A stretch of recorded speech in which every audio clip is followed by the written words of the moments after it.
누가복음 12장 13절에서 34절입니다. 누가복음 12장 13절에서 34절입니다. 오늘부터는 이제 온라인 예배 진행하는 중에 이렇게 말씀을 교독하고 이렇게 해서 서로 이렇게 잘 전달이 안 되는 것 같아요. 그래서 오늘부터는 이제 말씀을 제가 그냥 봉독을 해드리겠습니다. 잘 들으시고 말씀을 이렇게 따라와 주시면 감사하겠습니다. 무리 중에 한 사람이 이르되 선생님 내 형을 명하여 유산을 나와 나누게 하소서 하니 이르시되 이 사람아 누가 나를 너희의 재판장이나 물건 나누는 자로 세웠느냐 하시고 그들에게 이르시되 삼가 모든 탐심을 물리치라 사람의 생명이 그 소유의 넉넉한 데 있지 아니하니라 하시고 또 비유로 그들에게 말하여 이르시되 한 부자가 그 밭에 소출이 풍성하매 심중에 생각하여 이르되 내가 곡식 쌓아둘 곳이 없으니 어찌할까 하고 또 이르되 내가 이렇게 하리라 내 곡간을 헐고 더 크게 짓고 내 모든 곡식과 물건을 거기 쌓아두리라 또 내가 내 영혼에게 이르되 영혼아 여러 해 쓸 물건을 많이 쌓아두었으니 평안히 쉬고 먹고 마시고 즐거워하자 하리라되 하나님은 이르시되 어리석은 자여 오늘 밤 내 영혼을 도로 찾으리니 그러면 내 준비한 것이 누구의 것이 되겠느냐 하셨으니 자기를 위하여 재물을 쌓아두고 하나님께 대하여 부여하지 못한 자가 이와 같으니라. 또 제자들에게 이르시되 그러므로 내가 너희에게 이르노니 너희 목숨을 위하여 무엇을 먹을까 몸을 위하여 무엇을 입을까 염려하지 말라. 목숨이 음식보다 중하고 몸이 의복보다 중요하니라. 까마귀를 생각하라. 심지도 아니하고 거두지도 아니하며 골방도 없고 창고도 없으되 하나님이 기르시나니 너희는 새보다 얼마나 더 귀하냐. 또 너희 중에 누가 염려함으로 그 키를 한 자라도 더할 수 있느냐. 그런즉 가장 작은 일도 하지 못하면서 어찌 다른 일을 염려하느냐. 백합화를 생각하여 보라. 실도 만들지 않고 짜지도 아니하느니라. 그러나 내가 너희에게 말하노니 솔로몬의 모든 영광으로도 입은 것이 이 꽃 하나만큼 훌륭하지 못하였느니라. 오늘 있다가 내일 아궁이에 던져지는 들풀도 하나님이 이렇게 입히시거든 하물며 너희일까 보냐. 믿음이 작은 자들아 너희는 무엇을 먹을까 무엇을 마실까 하여 구하지 말며 근심하지도 말라. 이 모든 것은 세상 백성들이 구하는 것이라. 너희 아버지께서는 이런 것이 너희에게 있어야 할 것을 아시느니라. 다만 너희는 그의 나라를 구하라. 그리하면 이런 것들을 너희에게 더하시리라. 적은 무리여 무서워 말라. 너희 아버지께서 그 나라를 너희에게 주시기를 기뻐하셨느니라. 너희 소유를 팔아 구제하여 낡아지지 아니하는 배낭을 만들라. 곧 하늘에 둔 바 다함이 없는 보물이니 거기는 도둑이 가까이 하는 일이 없고 좀이 먹는 일이 없느니라. 너희 보물 있는 곳에는 너희 마음도 있으리라. 아멘. 하나님의 말씀입니다. 오늘 말씀이 다소의 좀 긴 말씀이고 이렇게 말씀 묵상을 이렇게 이제 하면서 하나님이 주시는 마음이 있었는데 여러분이 이제 오늘 성경을 이렇게 들으시면서 이게 오늘 제목과 같이 먹고 사는 문제를 해결하는 그 방법을 알려주는 오늘 말씀인가 보다 그렇게 생각을 하신 분도 계실 거예요. 네, 맞습니다. 오늘 사실 하나님이 저와 여러분의 정말 먹고 사는 문제에 대해서 어떻게 그것을 뛰어넘고 어떻게 그것을 이길 수 있는지 이 땅에서 믿음으로 사는 것이 무엇인지에 대해서 오늘 말씀을 하실 겁니다. 그래서 좀 집중해 주시고 하나님이 정말 무엇을 나에게 원하실까 그렇게 말씀 앞에 서보시는 시간이 되면 좋을 것 같습니다. 우리가 믿음으로 살면서 가장 고민이 되는 것 중에 하나가 사실 먹고 사는 겁니다. 어떻게 먹을까? 어떻게 무엇을 입을까? 어디에서 잘까? 어디에서 살까? 이런 것들이 사실은 우리의 가장 그 중요한 문제 중에 하나예요. 여러 가지 일들 중에 하나인데 그 먹고 사는 문제를 해결하고 먹고 사는 문제에서 완전히 이렇게 자유로운 사람은 사실은 거의 없습니다. 가난한 사람들, 또 이렇게 정말 직장을 구해야 되고 또 어디에서 살까, 무엇을 입을까 이렇게 걱정하는 만큼 부자들, 이 부자들이 먹고 사는 문제를 걱정할까요, 안 할까요? 우리가 보통 생각해 보면 잘 먹고 잘 살고 그리고 걱정이 없을 것 같은 이 부자들이 사실은 걱정이 우리보다 더 많습니다. 그 이유는 어떻게 하면 더 많은 돈을 벌고 어떻게 하면 그 자기가 가지고 있는 것을 지켜낼까, 그것을 고민하기 때문이에요. 그래서 가난한 사람보다 사실 걱정거리가 더 많은 사람들은 부자들입니다. 그래서 예수님께서 이 성경에서 말씀하시는 게 부자들을 타겟으로 잡는 것이 아니고 부자들의 유형, 이 부자들이 어떻게 사는지, 어떤 관심을 가지고 하나님 앞에 정말 하나님을 믿고 사는지, 그것을 예수님께서 집중적으로 말씀을 하신 거예요. 그래서 부자 청년, 부자 이런 사람들을, 오늘도 이제 부자가 나오는데 그 사람들에게 그 사람들이 가지고 있는 사상과 이상, 꿈, 그런 것이 어떤 건지를 예수님께서 집중적으로 말씀을 하신 거예요. 그들의 걱정이 너무 많으니까. 그리고 그들은 이 땅에서 살면서 하나님을 믿기보다는 자신의 재산을 믿고 자신이 가진 것을 믿고 살았던 사람들이라, 이제 좀 조금 더 구체적으로 정확하게 우리가 그 사람들의 믿음을 이렇게 보면 하나님을 믿기보다는 자기를 믿는 거죠. 그것을 아신 예수님께서 이 예수님의 그 일하심, 또 예수님이 이 행하시면서 사람들을 만나면서 그 부자들에게 그렇게 얘기를 한 겁니다. 이 부자들이 특별히 먹고 사는 문제를 해결받은 것 같아도 그들이 해결받지 못한 문제는 사실 영혼의 문제예요. 우리보다 더 심각합니다. 오늘 주님께서 우리에게 주시는 말씀이 처음에 서두에서 말씀을 드린 것처럼 먹고 사는 문제를 어떻게 하면 해결할 수 있을까? 그러면 우리는 무엇을 해야 되는가? 이거에 대해서 이제 나눠보라고 하나님 말씀을 주셨어요. 오늘 13절, 14절을 한번 보시겠습니다. 우리 중에 한 사람이 이르되 선생님 내 형을 명하여 유산을 나와 나누게 하소서 하니 이르시되 이 사람아 누가 나를 너희의 재판장이나 물건 나누는 자로 세웠느냐 하시고 그들에게 이르시되 삼가 모든 탐심을 물리치라. 사람의 생명이 그 소유의 넉넉한데 있지 아니하니라 하시고, 예수님께서 이제 많은 무리들과 함께 하나님의 나라를 나누고, 그리고 예수님이 사역하시는 중에 어떤 한 사람이 예수님을 찾아와서 이렇게 예수님께 물어보는 거예요. 선생님, 저희 형이 아버지가 물려준 재산이 있는데 그 재산을 똑같이 나와 함께 나눠야 되는데 그것을 해결하지 못했어요. 그래서 예수님이 권위가 있으신, 또 사람들의 존경을 받는 예수님이 이것을 해결해 주셨으면 좋겠습니다 하고 물어본 거예요. 근데 예수님이 이렇게 대답을 합니다. 누가 내가 나를 너희의 재판장으로 세웠느냐?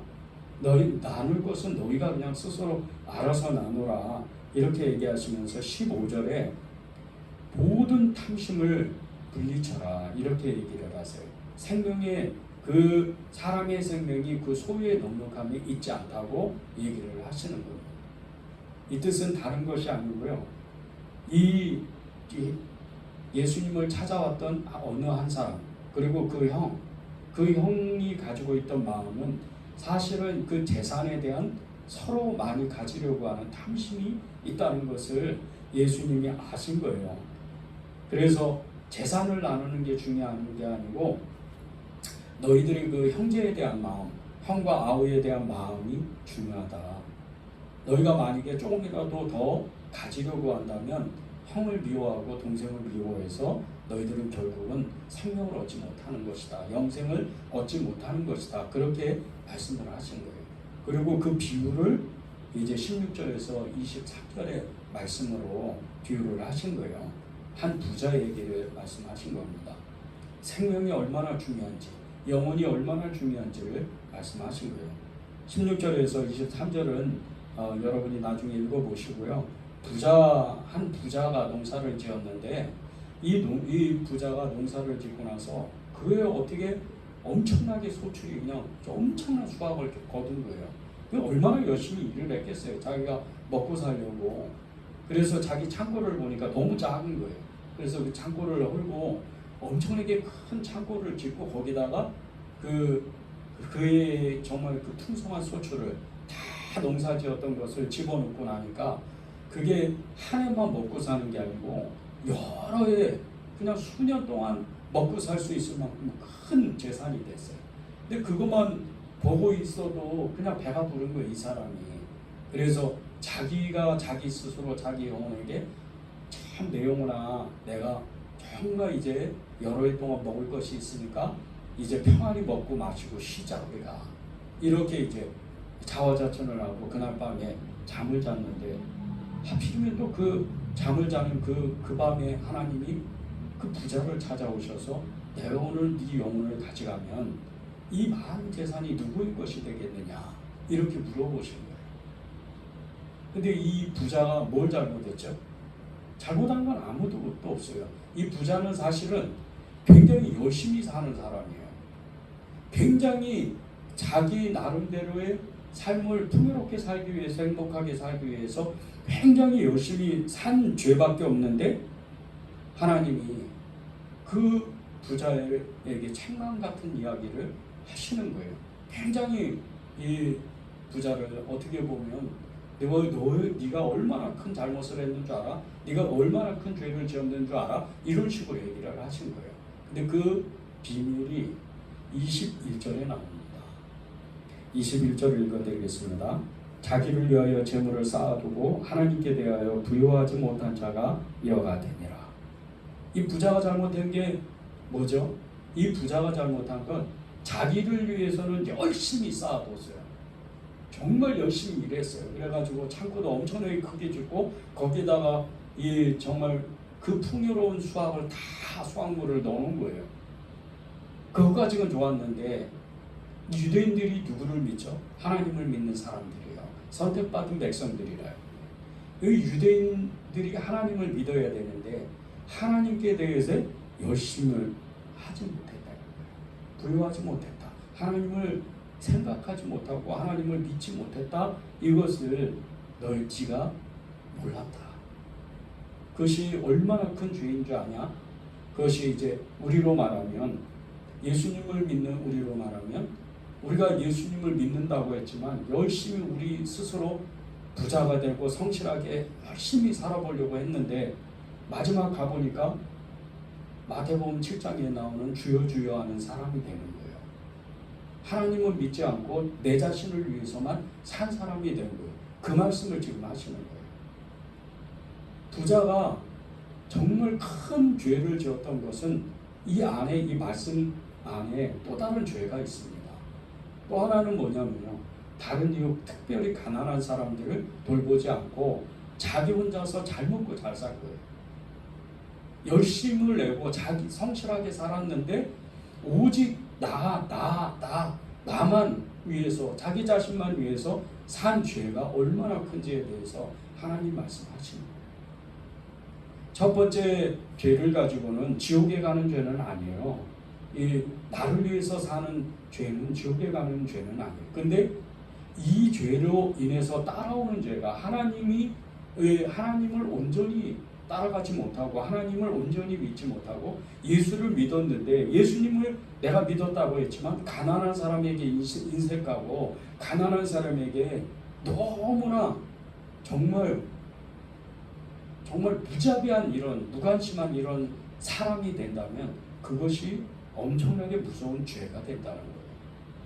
하나님은 이 부자에게 그 죄에 대해서 말씀을 하신 거예요. 시편 14편 1절에 보면요, 어리석은 자는 그의 마음에 이르기를 하나님이 없다 하는도다, 이런 말씀이 있어요. 어리석은 자는 하나님이 없는 것처럼 산다는 거예요. 예수 믿지 않는 사람들은 아예 그냥 그 사람들은 하나님이 없다고 생각을 하니까 제쳐두고, 예수님을 믿는 사람들 안에서도 예수님을 믿었는데 예수님이 없는 것처럼 행동하는 사람이 의외로 많다는 거예요. 이런 사람들이 자기만 알고 사는 거예요. 이런 사람들의 특징이, 삶의 특징이 뭐냐면요, 어떻게 하면 무엇을 먹고 살까, 어디에서 살까, 무엇을 입으면서 살까, 그 걱정하면서 사는 거예요. 예배당에 나와서 예배를 드리고 또 기도를 하고 찬양을 하고 하나님 앞에 하나님 나라를 위해서, 교회를 위해서 헌신한다 하더라도 다 자기를 위해서 하는 사람들이 생각보다 많아요. 의외로 많습니다. 이거는 하나님을 믿지 않고 그냥 하나님이 없는 것처럼 그렇게 살아가는 사람들이라는 거예요. 이렇게 어리석은 사람들, 이런 사람들은요, 늘 염려와 근심과 불안한 마음, 그리고 자신만을 위해서 인생을 헛수고하면서 그렇게 살아. 계속해서 내 문제. 다른 사람은 조금이라도 옆에를 쳐다볼 여유가 없어요. 누구네 집에 누가 정말 힘들고 어렵게 산다는데, 정말 이렇게 누가 빚을 져서 어렵게 살고 쌀이 없어서 너무나 힘들어 한다는데, 누가 다쳤다는데, 이런 소식을 들어도 그냥 외면해버려요. 아주 인색한 사람이 되는 거예요. 왜? 그 마음에 정말 염려와 근심과 두려움, 먹고 사는 문제 그 때문에 가득, 그 마음에 가득 차기 때문에 인생을 해결할 수가 없는 거예요. 믿음으로 산다고 말은 했지만 마치 자기의 어깨에 무거운 짐을 걸쳐놓고 도저히 무거운 짐을 내리지 않겠다는 의지를 가지고 사는 사람. 그 무거운 짐을 지고 어디를 간다고 생각해 보세요. 한 걸음 한 걸음 뛸 때마다, 특히 이 여름 무더운 날에 한 걸음 한 걸음 뛸 때마다 맨몸으로 걸어도 그냥 땀이 그냥 줄줄줄 내리는데, 그 무거운 짐 때문에 어떻게 하지를 못하잖아요. 한 걸음 뛸 때마다 몸이 천근만근 때문에. 그런 것과 같이 염려와 근심, 두려움, 먹고 사는 그 모든 그 걱정을 안고 그냥 자기가 자기 문제를 해결하려고 살아가는 그런 사람이에요. 이게 신앙인들 중에도, 우리 안에도 어쩌면 있을 수도 있다. 의외로 많아요. 먹고 사는 거, 직장은 어디로 가지, 돈은 어떻게 벌지, 어디 가서 살지, 무엇을 입고 내가 사람들을 만나지, 이런 걱정을 늘 하면서 사는 거예요. 이런 사람들은요, 마태복음 11장 28절 30절 말씀을 절대 믿을 수가 없어요. 그냥 지식으로 아는 거지 믿어지지는 않아요. 마태복음 11장 28절 30절을 제가 읽어드리겠습니다. 수고하고 무거운 짐진 자들아 다 내게로 오라. 내가 너희를 쉬게 하리라. 나는 마음이 온유하고 겸손하니 나의 멍에를 메고 내게 배우라. 그리하면 너희 마음이 쉼을 얻으리니 이는 내 멍에는 쉽고 내 짐은 가벼움이라 하시니라. 이 말씀이 정말로 믿어진다면 우리는 걱정할 이유가 없어요. 수고하고 무거운 짐을 다 주님이 가져오시라 그랬어요. 가져와라. 그리고 나한테 맡겨라. 그런데 우리는 예수님 놔둬요. 이 짐은 내 거예요. 그러면서 걱정, 근심을 다 어깨에다 메고 쩔쩔 매는 거예요. 직장이 없어요. 쌀이 떨어졌어요. 기다리는 거예요. 내가 찾아다녀 보는 거예요. 아직 때가 안 된 거예요. 직장이 안 나오면. 쌀이 떨어졌어요. 기다려 보는 거예요. 제가 전에도 말씀드렸지만 요즘 동사무소에서요, 계속해서 어려운 사람이 쌀 가져가라고 어느 동사무소에 가면, 이 성남 안에도 몇 군데가 있어요. 동사무소에 가면 그냥 거기다가 쌀을 담아놨어요. 그냥 퍼오면 돼요. 누가 뭐라고 그러지도 않아요. 창피하니까 안 가져오는 거예요. 실제적으로 그래요. 예수를 믿는데 창피한 게 어디 있어요? 우리가 가는 목적은 여기가 아니고 여기서 뭐 좋은 옷을 입고 좋은 음식을 먹고 좋은 아파트에서 사는 게 목적이 아니에요. 우리는 천국이에요. 천국 가면 여기에서 수십억 수백억 하는 집보다 훨씬 좋은데요. 그 본향이 나의 집이 거기에 있으니까 그것을 목적으로 사는 사람들인 거예요. 그런데 여기서 마치 100년, 200년, 1000년 같이 사는 것처럼 이 땅에다 마음을 두고 있으니까 수고하고 무거운 짐을 우리가 그냥 안고 있는 거예요. 예수님이 계속해서 나한테 맡겨. 그러면서 계속 우리의 마음을 두드리는 거예요. 주님이 지금도 우리의 마음을 두드리고 계세요. 계속해서 두드리면서 열어라. 네 마음을 열어. 네 마음을 열어줘. 그러면서 계속해서 두드리는 거예요. 그런데 그 마음을 열지를 않으니까 마음을 꼭꼭 닫고 염려, 근심, 두려움 이것을 먹고 사는 문제를 내가 다 안고 있으니까 해결하지가 못합니다.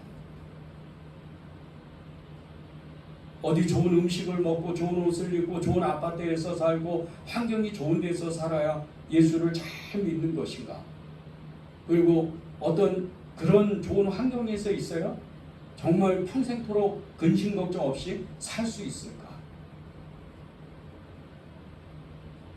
세계에서 가장 자살률이 많다는 그 연령대 중에 청소년 그 자살률이 많은 게 이 대한민국이랍니다. 왜 청소년들이 자살을 그렇게 많이 하죠? 여기 지금 이 대한민국 땅에요. 그 대학 진학률이 90%가 가까워요. 아프리카나 남미나 아시아 이런 데에서 대학 진학하려면 굉장히 어려워요. 지금도. 그런데 행복지수가 세계에서 100몇 번째예요. 이 대한민국 땅이. 왜 그래요? 예수 믿는 사람이 20%나 되는데 5,500만 명 중에서 예수 믿는 사람이 적어도 1,000만 명 가까이가 되는 거예요. 그런데도 예수 믿는 사람들이 그렇게 많은데도 행복지수가 낮아요. 세계에서 가장 행복한 나라가 어디인 줄 아십니까? 미국이요? 유럽이요? 아니에요. 북유럽 국가 스웨덴이나 덴마크 이런 데가 굉장히 행복한 나라래요. 행복지수가 굉장히 높다 하더라고요. 그런데 세계에서 가장 행복한 나라는 사실 부탄이에요. 아시아에서. 그 정말 산업도 발달되지 않고 국민소득이 많다고 해도 안 돼요. 그 부탄이 가장 행복한 나라예요. 자동차도 없어요. 일반 백성들은요 그냥 산길을 걸어 다녀요. 근데 왜 그런 줄 아세요? 그 사람들은 있는 것에 만족하면서 사는 거예요. 하물며 예수 믿는 우리는 있는 것에 만족하지 못하고 끊임없이 욕망에 사로잡혀서 어떻게 하면 성공할까? 어떻게 하면 돈을 많이 벌까? 어떻게 하면 좋은 아파트에 살까? 쩔쩔 매면서 내 짐을 내가 스스로 지고 있으니까 먹고 사는 문제를 해결할 수가 없는 거예요. 하나님이 오늘 절박하게 말씀하셔요. 우리 스스로에게 말씀을 하시는 거예요. 직장 구하는 거, 전세, 월세, 이 집 구하는 거, 병 때문에 병원비 걱정하는 것, 이런 것들, 이런 일들이요. 우리 일상에서는 빠질 수 없는 일이에요. 저도 이사를 지금 사역을 시작하면서 13번을 다녔어요. 채우 7년도 안 되는 시간에 정말 이사를 13번이나 갔다는 건 굉장히 많이 다닌 거예요. 그런데 그렇게 이사를 많이 다녀도 실제적으로 보면요, 가지고 있는 이런 장롱이나 이런 것들이 이사 한 번 하면 다 깨지고 부서지고, 그게 행복을 가져다 주진 않아요. 처음에 새 거로 샀으니까 좋았죠. 가전제품도 새 거로 사면 좋습니다. 요즘같이 날이 더우면 에어컨이 없는 집도 많아요. 실제적으로. 근데 에어컨이 정말 이렇게 벽걸이지만 에어컨이 있으니까 행복한 거예요. 이게 시원하니까. 그런 작은 행복을 가지고 있어야 돼요. 작은 행복에 감사해야 돼요. 근데 많은 사람들이 이 가지고 있는 것의 행복을 못 느껴요. 내가 가지고 있는 것, 내가 먹고 사는 모든 문제가 남보다 조금 잘 살아야 되고, 적어도 보통 사람들하고 같이 나도 그렇게 살아야 된다고 생각을 의외로 그리스도인들이 많이 해요. 그러면 안 되는 거예요. 그러면 이제 그때부터 정말 불행이 시작되는 거예요. 성실하게 살아서 나도 모르는 사이에 이렇게 좀 풍요로워지고 하는 거는 하나님의 복입니다. 근데 내가 예수 믿었다 그래가지고 억지로 내 인생을 바꾸려고 하는 거, 그것은 나중에 10년 지나고 20년 지나면 결코 행복한 삶이 되지가 않아요. 그런 사람이 누굽니까? 야곱이에요.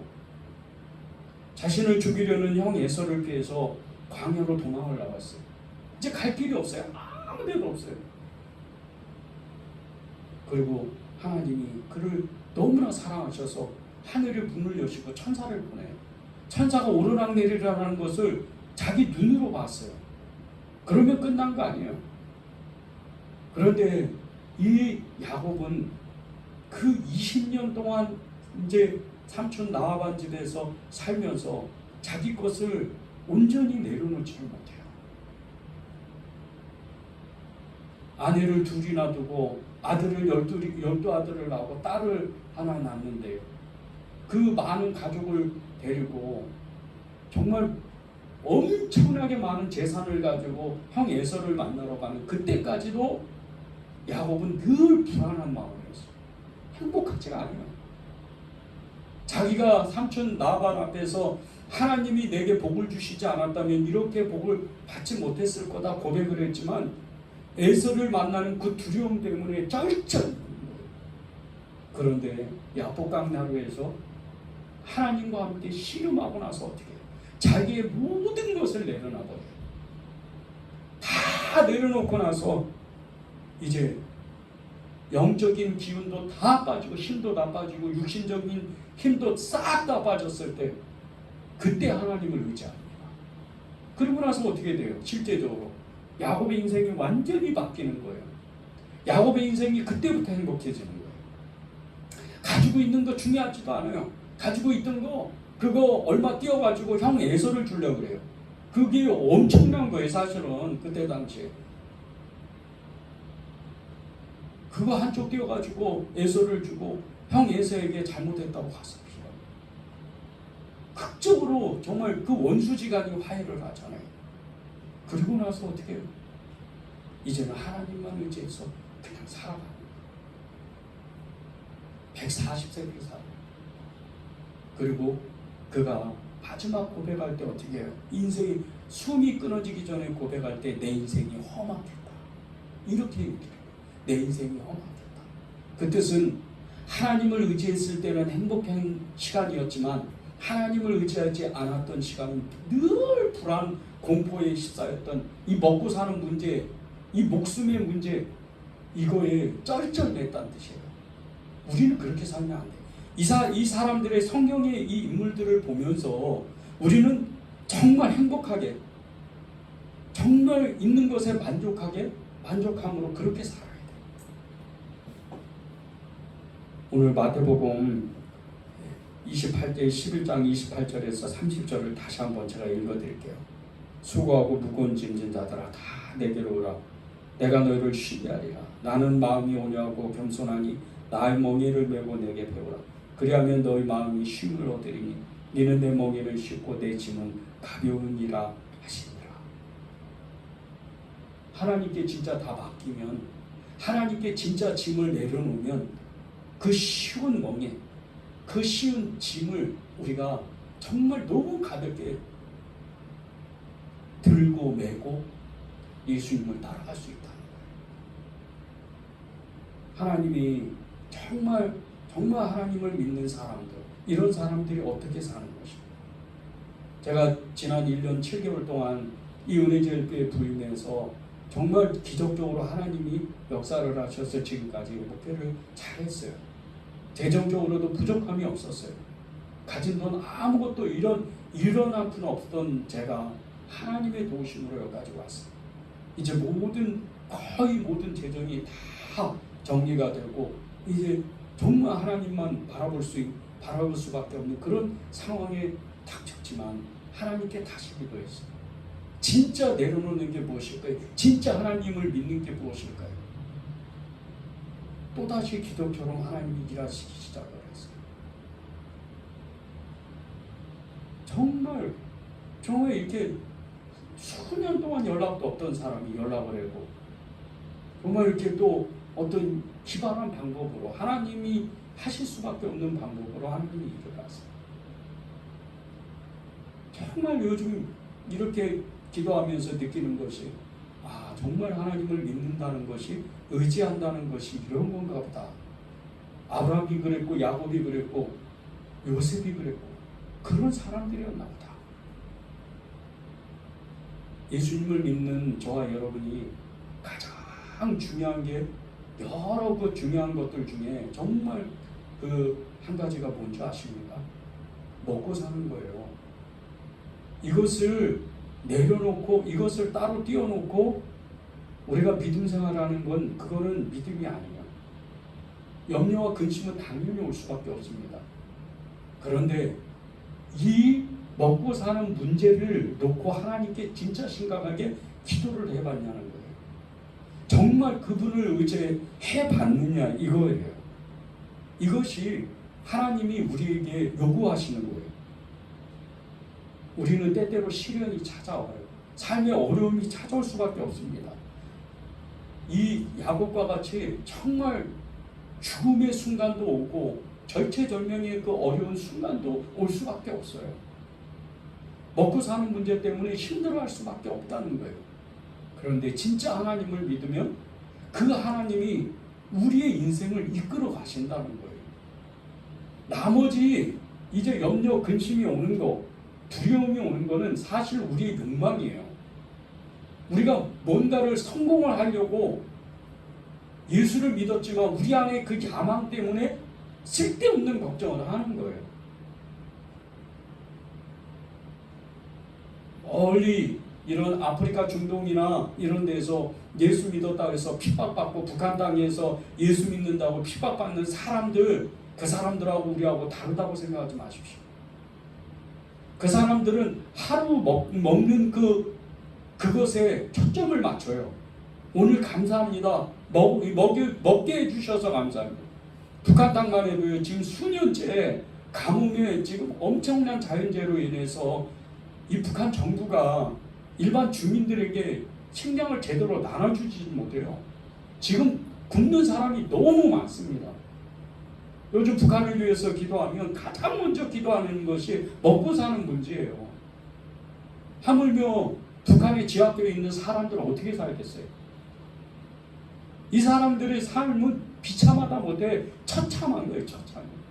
그런데 그 처참한 가운데도 더 어려운 사람에게 그 식량을, 그 얼마 안 되는 걸 나눠주면서 살아요.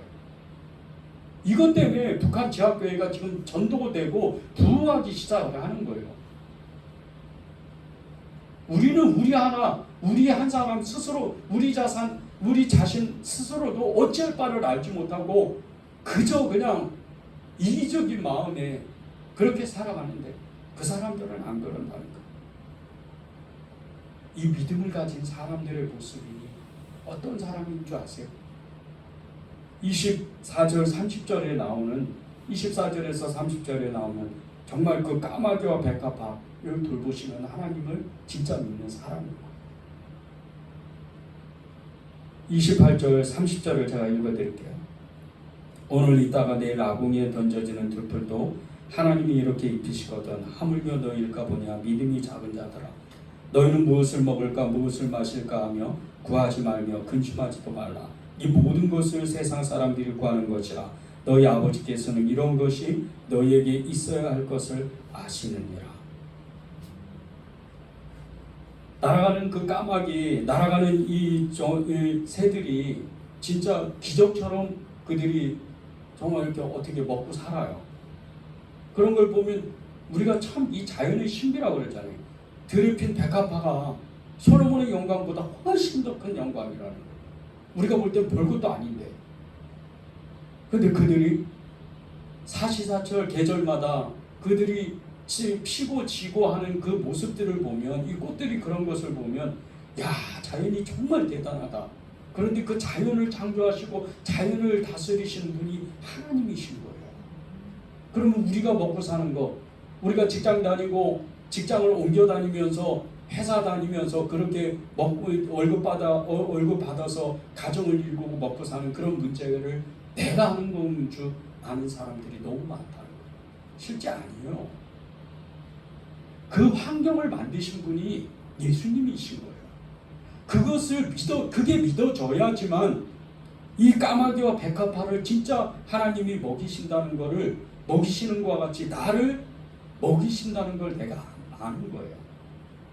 말씀 따로 믿음 따로 아닙니다. 자꾸 우리가 이것에 눈이 어두워져요. 요즘 북쪽에 남극이나 북극이나 이런 데에서요, 특히 이제 북극 같은 데서 이렇게 자연재해로 인해서 거기에 유전들이 많잖아요. 이 유전이 계속 그 유전에서 나오는 기름기 때문에 막 그 새들도 죽고 그 바다 고기도 죽고 심지어는 지금 북극곰이 멸종위기에 처해져 있다고 하더라고요. 그런데 이 모든 것이 그들이 먹을 것이 없어서 쩔쩔매고, 동물들, 이 바다 고기들이 먹을 것이 없어서 쩔쩔매는 그런 것이 그들의 어떤 잘못 때문에 그런 것이 아니에요. 인간의 이 자연 파괴 때문에 그런 거예요. 인간의 죄입니다. 인간이 그들을 굶어 죽이는 거예요, 사실은. 하나님은 그게 아니세요. 그런데 그들도 정말 어떻게든지 그 척박한 자연에서 살아남으려고 애를 쓰는 거예요. 자정 능력이 있어서 자연이 회복되기를 기다리면서 그 개체수가 계속 줄어가는데도 그 남아있는 그 개체수가 계속해서 끈질기게 더 강한 이런 유전 인자를 가진 그런 동물들이 살아남는 거예요. 그게 하나님이 하신 거예요. 그런데 하물며 진짜 이 자연을 다스리도록 만드신 이 인간들에게, 특별히 예수 믿는 사람들에게 먹고 사는 문제를 하나님이 책임을 안 지실까요? 그거는 믿음이 없다는 뜻이에요. 하나님이 우리가 가지고 있는 그 믿음, 우리가 가지고 있는 그 먹고 사는 문제들, 이런 것에 대해서 계속해서 성경을 들여다봐도 그 일생을 늘 펼쳐 보이시면서 함께 하시면서 믿음을 가지라고 계속 얘기하시는 거예요. 구약, 신약 모든 인물들이 그렇게 살았어요. 아브라함이 그랬죠. 다니엘이 그랬죠. 베드로가 그랬죠. 바울이 그랬죠.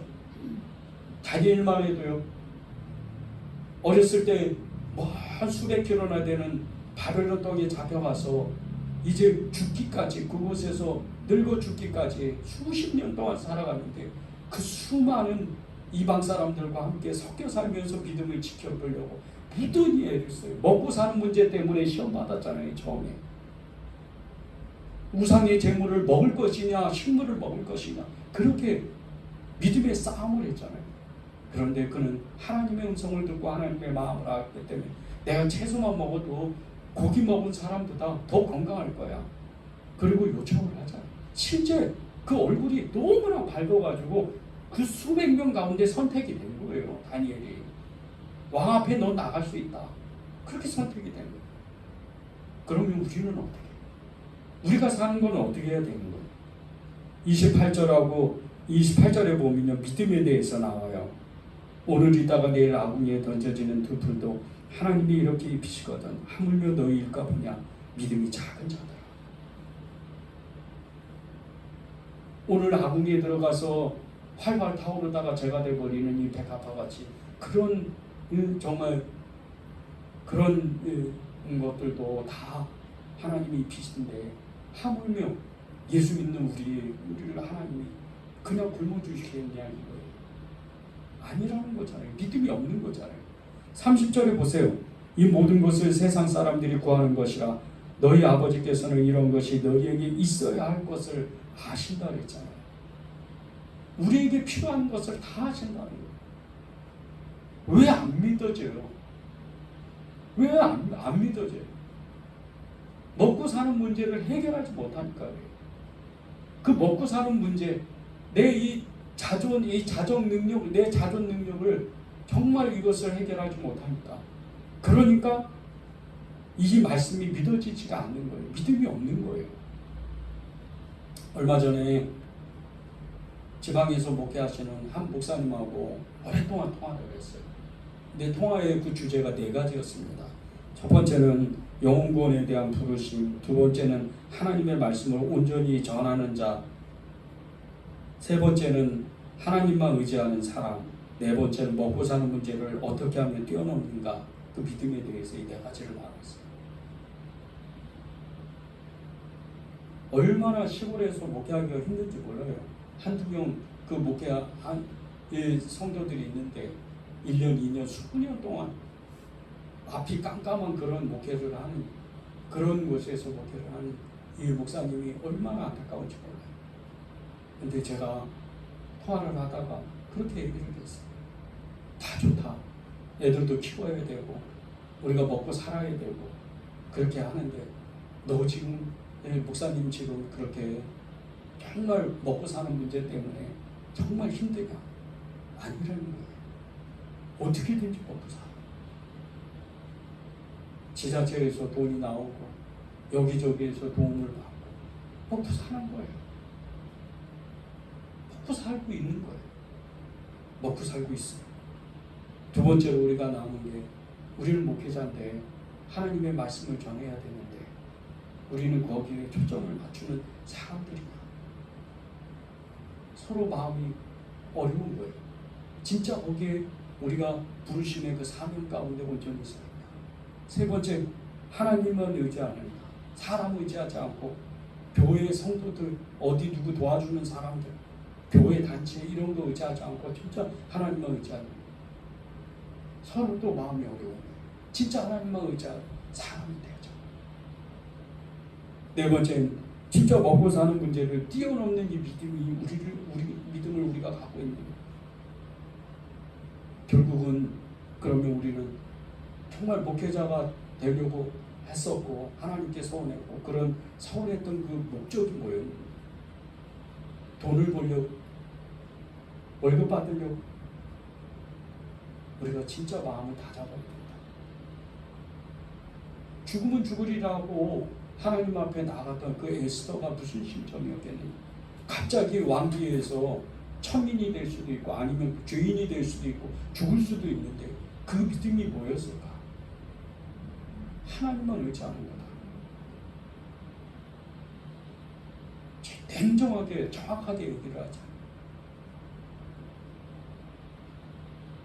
그 목사님하고 이야기를 나누면서 저도 이제 어린 아들이 있는데 우리 자녀들을 어떻게 먹여 살릴까? 그걸 왜 우리가 없지 않아? 그것도 우리의 욕망이다. 우리 욕심이다. 그렇게 얘기를 1시간도 넘게 통화를 하면서 나누고 나니까 둘이 뭔가 좀 이렇게 진짜 뭘 얻은 것처럼, 사실 아무것도 없거든요. 뭘 얻은 것처럼 마음이 든든해지는 거예요. 목사님, 우리 기도합시다. 그렇게 서로 나누고 전화를 걸었어요. 여러분은 어떠세요?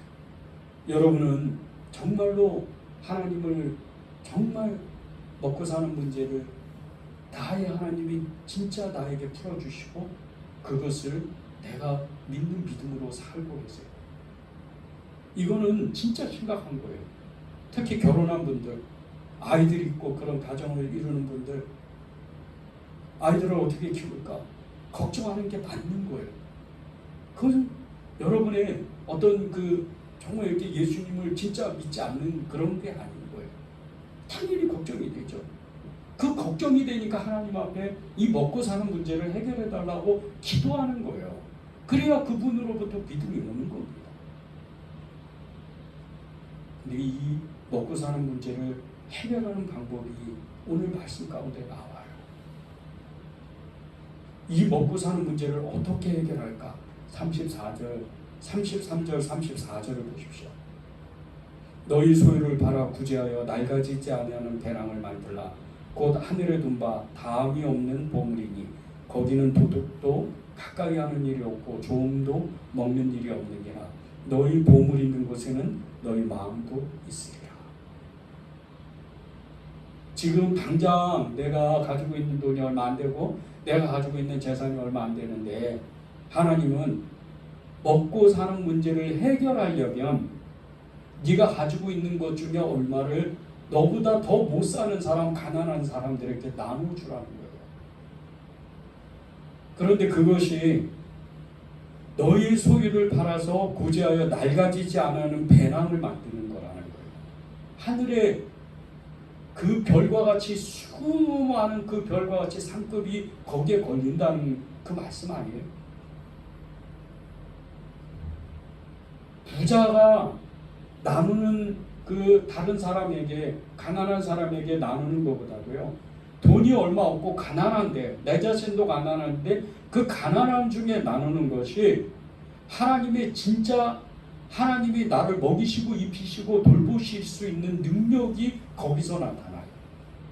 그래서 예수님께서 그 헌금을 했던 수많은 사람, 그 부자도 엄청나게 많았어요.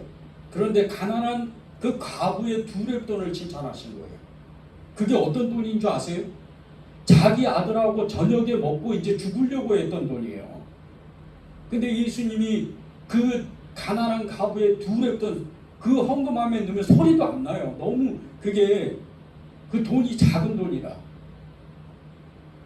부자는 넣으면 이 돈깨에 이 부자 넣을 때에 돈 헌금할 때요. 그게 그 내려가는 소리가 막 촤악 소리가 나요. 근데 예수님은 그런 거 칭찬 안 하세요. 왜? 부자는 부자니까. 그 가난한 사람의 두 렙돈에 그 과부의 두 렙돈을 칭찬하셨던 이유가 진짜 하나님을 사랑한다는 거예요. 생명을 걸고 사랑한다는 것을 알기 때문에 자기 아들, 생태 같은 자기 아들이 죽는 것을 알면서도 하나님을 사랑해서 헌금한다는 거예요. 그 과부 어떻게 됐겠어요? 하나님이 평생도록 돌보시는 거예요. 사렙다 과부처럼 엘리사를 도와줬던 그 사렙다 과부가 어떻게 돼요? 그 기름이 떨어지지가 않잖아요. 먹고 사는 거예요. 엘리사를 도왔던 수렘 여인은 어떻게 해요? 아이를 낳지도 못하는데 아이를 낳아요. 기적을 체험하는 거예요. 하나님의 역사입니다. 여러분 가진 거 없으세요? 진짜 먹고 사는 문제를 완전히 내 평생에 해결받고 싶으세요? 여러분 주위에 어려운 사람이 있으면 도와주세요. 10,000원 없어도 살 수 있어요.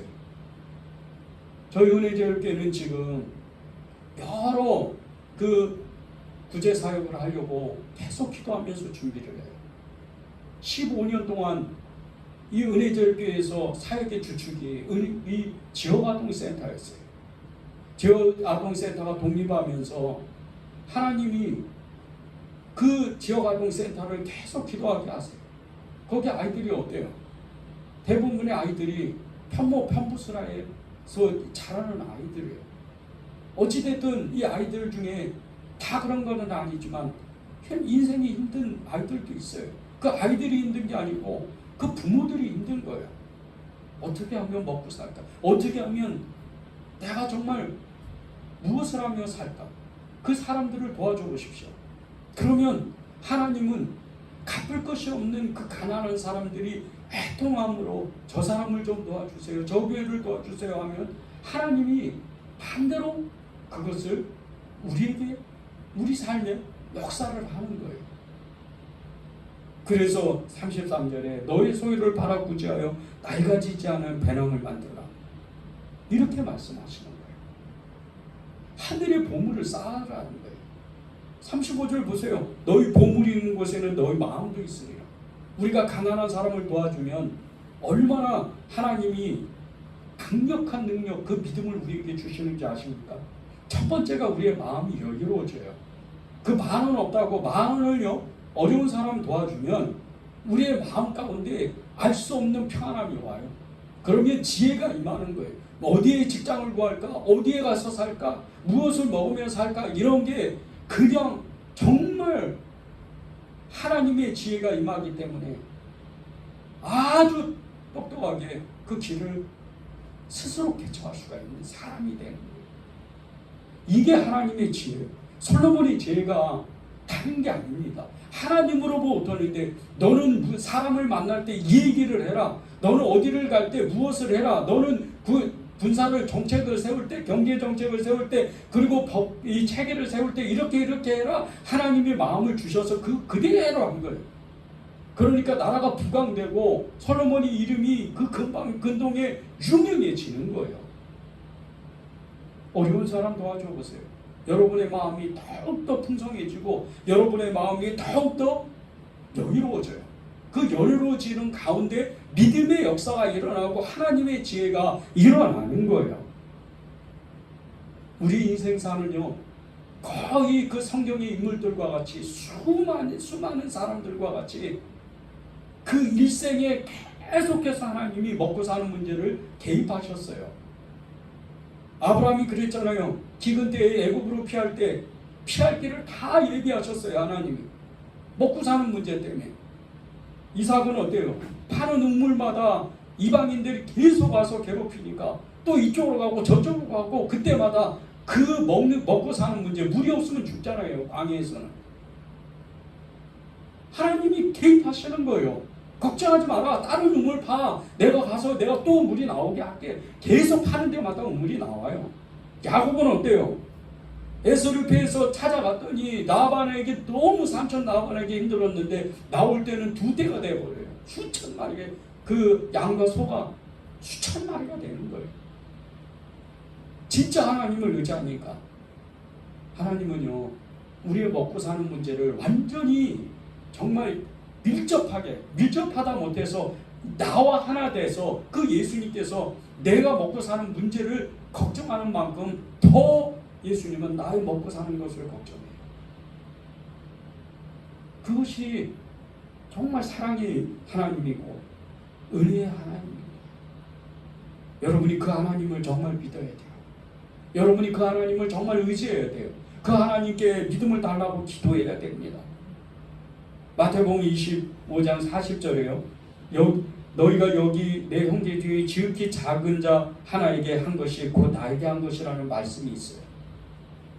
아주 가난한 사람들에게요, 한 것이 예수님께 한 것이라는 거예요. 하나님께 한 것이라는 거예요. 그러면 하나님은 그것을 갚으실 수밖에 없어요. 여러분이 지금 먹고 사는 문제에 걱정하는 분이 있으면 여러분 가진 돈 그 중에 10,000원을 꺼내세요. 그리고 다른 사람을 도우세요.